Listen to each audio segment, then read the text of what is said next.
So today we have a question about how to build a private practice in a small town when you've just moved there. I'd like to thank TherapyNotes for sponsoring us today.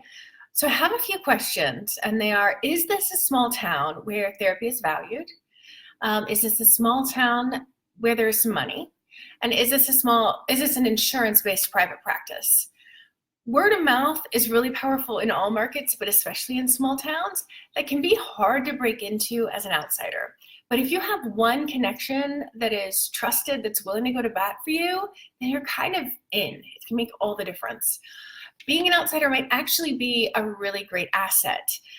Some people may prefer a stranger as a therapist than someone they went to high school with, or a distant cousin, or somebody that their kids in school with the therapist kid. Like it's just a little bit cleaner in that way. So there may be some ways in which it really is an asset that you're new to town.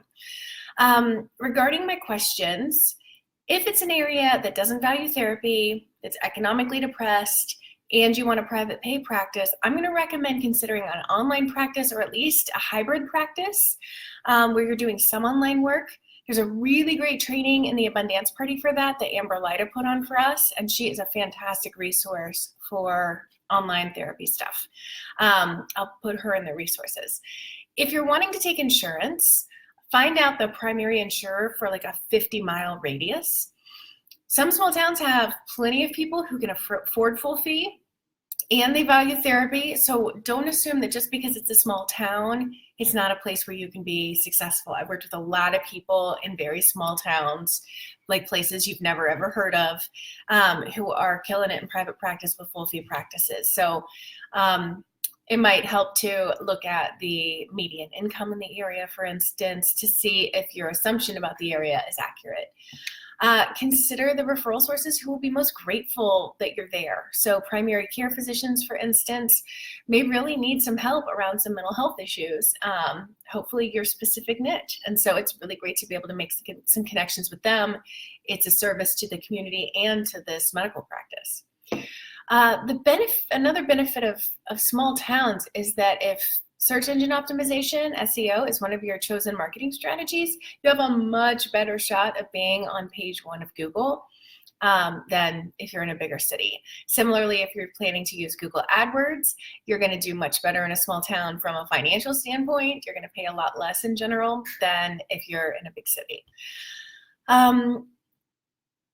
Also to consider that you're not just marketing to this one small town. You're marketing to all the towns around this town and potentially any bigger city that's drivable. So to not think of it as like, oh gosh, I'm in this town of 5,000 people. How am I going to make a living? It's actually probably more than that when you consider people being willing to drive outside of their small town because they want someone they didn't go to high school with. Also, just to put a bug in anybody's ear who is about to move to a small town, know that dual relationships are harder to avoid in small towns. Your client may end up being your kid's teacher or a neighbor. So consider how you want to proceed with that. Have kind of a plan in place. I lived in like a college town, and often my server was a client or former client, which made going out to eat a little awkward until I got into the flow of talking about that possibility in my first session with clients. So I hope that helps. If you need some help building your practice, come on over to the Abundance Party. That's abundanceparty.com, and see if it's a fit for you. If you have any questions for Ask Allison, please shoot me an email at ask@abundancepracticebuilding.com. Have a great day.